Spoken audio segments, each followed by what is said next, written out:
Now at 6, this is Fox 61, Connecticut's news station. Good evening. Thanks for joining us here on the Fox 61 News at 6. I'm Sarah Sanchez. And I'm Bridget Piorlo. A man is in serious condition tonight after police say he was thrown from his boat that exploded earlier today. The whole thing happening this morning at Harbor One Marina in Old Saybrook, and Fox 61's Julia LeBlanc is there with the very latest. Julia.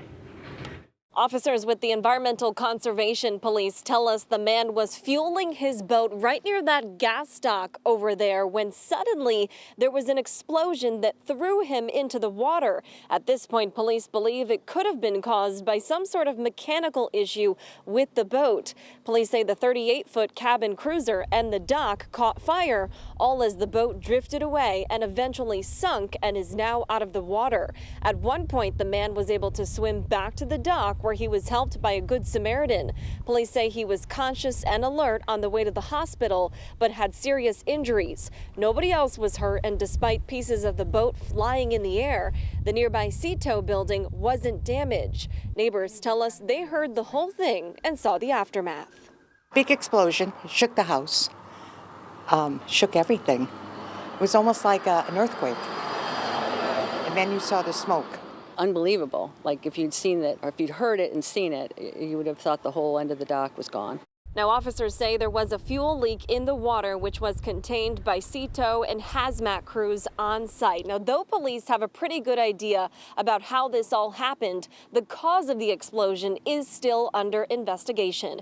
We are in Old Saybrook. Julia LeBlanc, Fox 61, Connecticut's news station. Thank you, Julia. 2 people are recovering tonight. Their house caught fire early this morning in Cheshire. This happened this morning on Rockview Drive. You can see a lot of damage to the home, including the roof. State police are looking into how the fire started. We know 4 people and a dog were inside at the time. Again, 2 of them are still in the hospital tonight. And breaking news out of our newsroom, I-91 southbound between exits 47 East and 46 in Enfield are closed right now because of a crash. The DOT says a vehicle overturned more than 3 hours ago, and traffic is still impacted, as you see on the map on your screen here.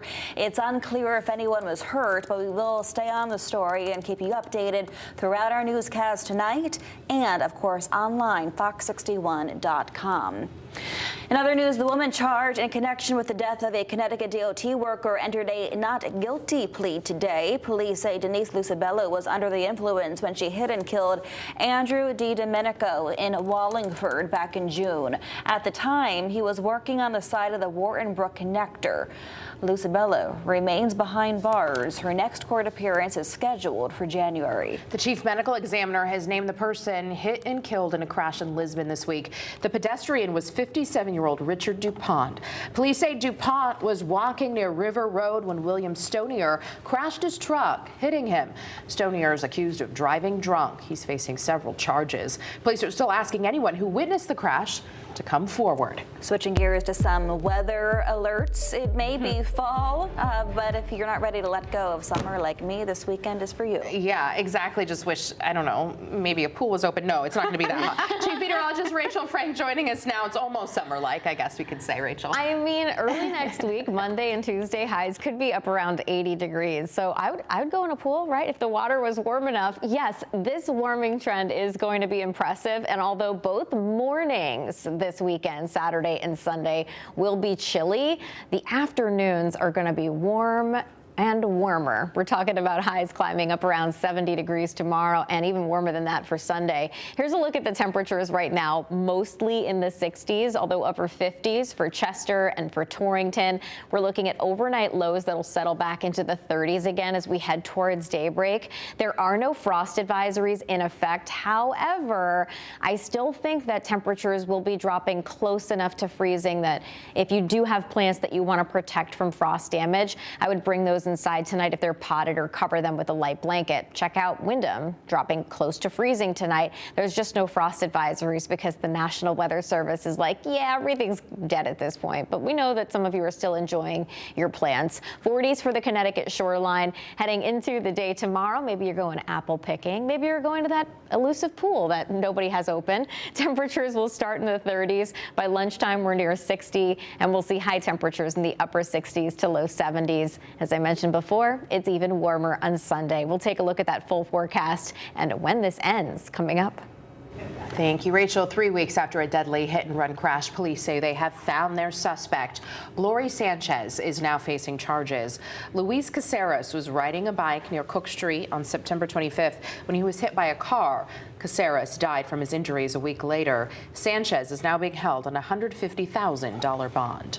A healthcare academy in Hartford could be expanding across the state. The Harriet Community Healthcare Academy supports the next generation of healthcare workers. It also addresses nursing shortages. Students receive certified nursing assistant education and certifications to help them enter the field. Representative John Larson is asking Congress for more than $1 million to expand the program to East Granby. He spoke with students this morning about the importance of providing health equity statewide. It's about educating and what the needs are, and especially given the shortage that we have nationwide of nursing. And hopefully this also inspires and encourages people to go into the field. This is what you want to do, come and do it. Put your head into it, and just got to keep pushing, keep moving forward. And if this is what you really want to do, stick to it and go for it. The opportunity is here. Keep setting those goals. The Academy also offers an after-school program for high school students interested in getting into the healthcare industry. New here at 6, Connecticut leaders say new funding is available to support a construction project reconfiguring I-91, I-691, and Route 15 in Meriden.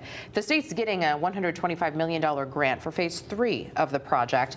The project's overall goal is to reduce congestion and improve safety by getting rid of dangerous weaving points, correcting roadway geometry, and adding multi-lane exits. Good news for commuters on the MTA Waterbury line. Crews are nearly done finishing repairs there after this summer's devastating flooding washed out the rails.